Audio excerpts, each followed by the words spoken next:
Student, BEd first year में आपका जो सब्जेक्ट है language across the curriculum and affecting text, इसके अंदर कल मैंने आपको बताया था सीखने और समझने में अनुभव कौशल को विकसित करना बताया था। बच्चे अपने अनुभवों के माध्यम से क्या करते हैं, एक तरह से लिखने के लिए बाध्य किया जाता है, उन्हें लिखने के लिए प्रेरित किया जाता है। अनुभवों के माध्यम से भी बच्चे लिखना सीखते हैं। अब बात आती है सीखने और समझने में कविता लेखन। तो जब बात आती है सीखने और समझने में कविता लेखन, तो हम देखते हैं कि प्राथमिक स्तर पर जो तथा उच्च प्राथमिक स्तर पर क्या होता है कि छात्रों में कविताओं के प्रति बहुत सी रुचि होती है।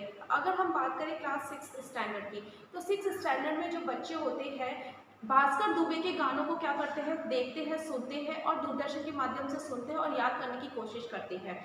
जब उसके पेरेंट्स द्वारा उनसे पूछा जाता है कि वो अपनी पुस्तक जो उनकी बुक होती है उससे वो याद इतना नहीं कर पाते जितना कि उन्होंने क्या किया, जितना कि उन्होंने दूरदर्शन के माध्यम से याद कर लिया, अपने गाने को इतनी जल्दी याद कर लिया। तो बच्चे ये बोलते हैं कि सभी पुस्तकें जो विषय होती है वो कैसी होनी चाहिए, कविता में लिखे गए होने चाहिए, क्योंकि कविता के माध्यम से कविता में हम लोगों को इंटरेस्ट आता है और हम कविता को खेल खेल में कविता सुन सुन के पढ़ के हम अपने आप ही कोई चीज़ क्या कर देते हैं, याद कर लेते हैं। तो इससे ये स्पष्ट हो जाता है कि कविता छात्रों को कितनी अच्छी लगती है।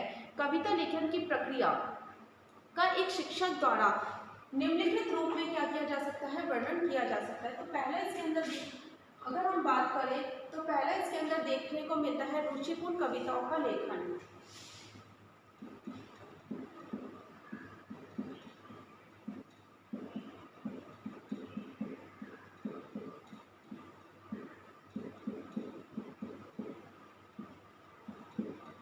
रुचिपूर्ण कविताओं का लेखन।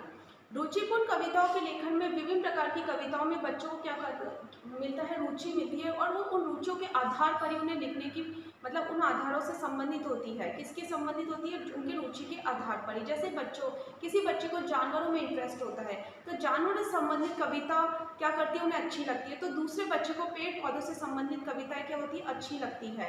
इसलिए शिक्षक को चाहिए कि वो क्या करते हैं, इसलिए शिक्षक को चाहिए कि उनकी रुचि के अनुसार सबसे पहले छात्रों को उनकी रुचियों के आधार पर क्या किया जाए, वर्गीकृत किया जाए कि किसी बच्चे को जानवरों की कविता अच्छी लग रही है, किसको पेड़ पौधों की अच्छी लग रही है, किसको नेचर की अच्छी लग रही है, इस प्रकार से। तो ये देखा जाता है कि इस प्रकार से उसे क्या करें, सबसे पहले उसे क्या करें, वर्गीकृत कर ले उनकी रुचियों के अनुसार, मतलब उनकी रुचियों के आधार पर, और उसके बाद उसको कविता लेखन के लिए क्या करें, प्रेरित करें। ऐसा करने से क्या होगा कि छात्रों में लेखन रचना का तो विकास होगा ही, कविताओं का बार बार लेखन किया जाएगा तो उससे वो कंटेंट क्या होगा, एक तरह से विभिन्न प्रकार की उनमें लिखित अभिव्यक्ति का भी विकास होगा। क्योंकि क्या देखा जाता है कि बच्चे कविताओं के माध्यम से बहुत सी चीज़ों को क्या कर लेते हैं, ग्रहण कर लेते हैं और लिखने का प्रयास करने की कोशिश करते हैं। अब बात आती है बड़ी कविताओं का लेखन।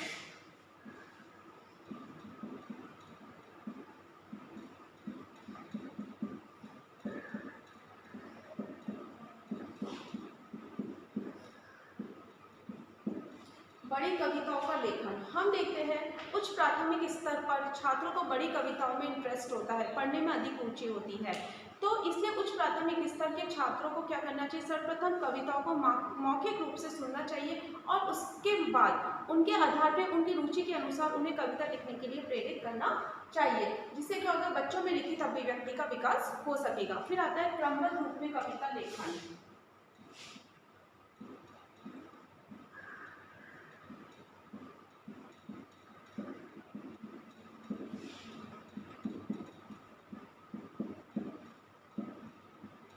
क्रमबद्ध रूप में कविता लेखन छात्रों को, अगर हम बात करें कि छात्रों को कविता लेखन करने के लिए प्रेरित करने में शिक्षक को अपनी महत्वपूर्ण भूमिका निभानी चाहिए। क्या होता है कि जब वो क्रमबद्ध रूप में लिख रहा है तो ये देखा जाता है कि उसका लेखन कितना सफल रहा है। तो इसके लिए छात्रों को उन कविताओं का ज्ञान सबसे पहला करवाना चाहिए जो उनकी मानसिक स्तर के अनुकूल हो। मानसिक स्तर के अनुकूल के साथ साथ उन्हें जो मनोरंजनात्मक लगती है उन कविताओं का ज्ञान उन्हें करवाना चाहिए और उसके बाद बच्चों को ज्ञानात्मक कविताओं का ज्ञान करवाना चाहिए। मतलब ये जो क्रिया चलती है वो सरल से कठिन की ओर करनी चाहिए कि सबसे पहले मनोरंजन वाली कविताओं का ज्ञान करो और उसके बाद धीरे धीरे से जटिल कविताओं का ज्ञान करवाना चाहिए। फिर इसके अंदर अगर हम देखें तो आता है विषय वस्तु संबंधित कविताओं का लेखन।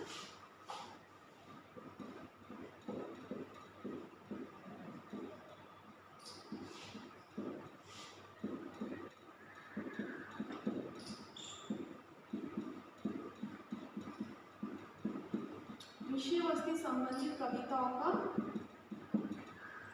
विषय वस्तु।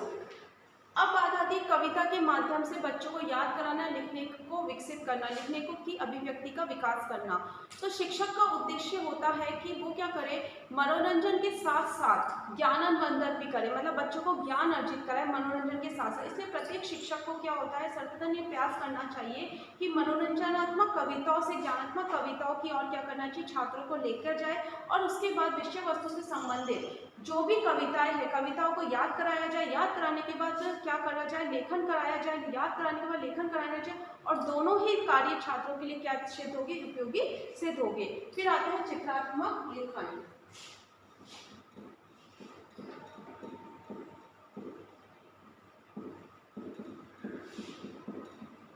चित्रात्मक कविता लेखन, चित्रों के माध्यम से कविताओं को पढ़ना जो सबसे ज्यादा बच्चों को इंप्रेस करता है। बालक उन कविताओं को सीखने में अधिक रुचि रखते हैं जिसमें कविता के साथ किसका समावेश हो, चित्रों के द्वारा भी उन घटनाओं को दिखाया जाता है जो कविता में क्या होते हैं, वर्णित होते हैं। मतलब इस प्रकार की कविताओं में क्या किया जाता है कि सर्वप्रथम छात्रों को याद कराना चाहिए और उसके बाद जो कविता होती है, कविता लिखने के लिए क्या करना है, छात्रों को प्रेरित करना चाहिए। जिसमें क्या हो, बच्चे अगर चित्रों के माध्यम से कविता को देखेंगे तो चित्रात्मक कविताओं का प्रचलन पाठ्य पुस्तक में अगर हमें देखने को मिलता है तो बच्चे खेल खेल में या फिर ये मान लो कि कविताएं लिखना सीख सकेंगे। कविता जब बच्चे लिखना सीखेंगे तो उनमें बहुत सी बातों का समावेश हो सकता है। फिर आता है लोकगीत में गानों का लेखन।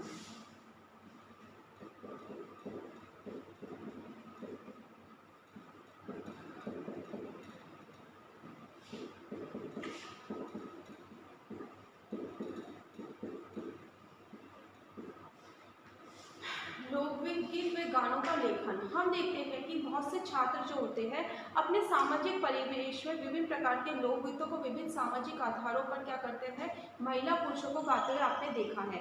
अब देखा भी है और सुनते भी है।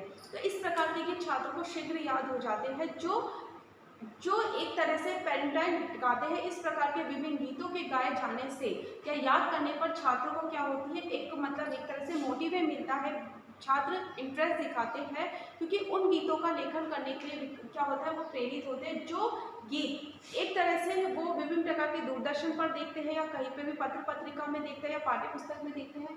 तो लोकगीत और गानों के लेखन अगर हमें करना सिखाना है बच्चों, तो कविताओं के माध्यम से हम क्या कर सकते हैं, विभिन्न प्रकार के अवसरों पर जो बच्चे जैसे कार्यक्रम वगैरह ऑर्गेनाइज किए जाते हैं तो वो देखते हैं कि कई मतलब क्या करते हैं, पार्टिसिपेट करते हैं और उनको वो लोकगीत याद हो जाता है इजी गोइंग में, क्योंकि वो उस चीज़ को प्रत्यक्ष रूप से देख रहे हैं। फिर आता है धार्मिक कविता लेखन।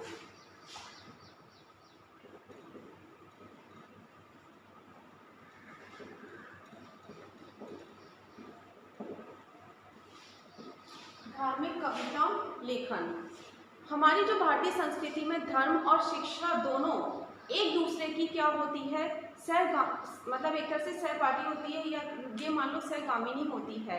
धर्म का प्रभाव शिक्षा पर बहुत अत्यधिक पड़ता है। विद्यालय का प्रारंभ हम एक प्रेयर से करते हैं जो किससे रिलेटेड, धार्मिक कविता के माध्यम से होता है, क्योंकि हम देखते हैं हम प्रेयर करते हैं, प्रेयर जो करते हैं वो धार्मिक कविता ही का ही रूप है। इसलिए सबसे पहले सर्वधर्म समभाव की भावना का विकास बच्चों में पूरी तरीके से विकसित होना चाहिए। विकास करते हुए छात्रों को क्या करना चाहिए, धर्म से रिलेटेड धार्मिक कविताओं में रुचि होनी चाहिए। तो इसके लिए उसको इस प्रकार की कविताओं को क्या करना चाहिए, सर्वप्रथम याद कराना चाहिए और उसके बाद धार्मिक कविताओं को लिखने के लिए प्रेरित करना चाहिए। जैसे कोई भजन लिख सकता है, वो कोई अपनी प्रार्थना लिख सकता है, इस तरह की वो चीज़ें लिखने के लिए उससे क्या करना चाहिए, प्रेरित करना चाहिए। ये आपके क्या थे, सीखने और समझने में कविता लेखन के कि बच्चों को कविता हम किस प्रकार से लिखवा सकते हैं। अब आपका होमवर्क है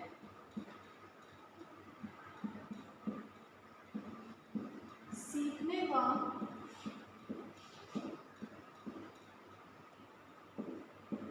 समझने में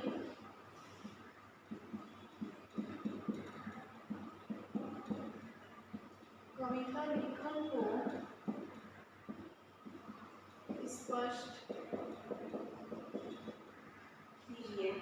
सीखने और समझने में कविता लेखन को स्पष्ट कीजिए। फिर ये सुरक्षित है। Thank you.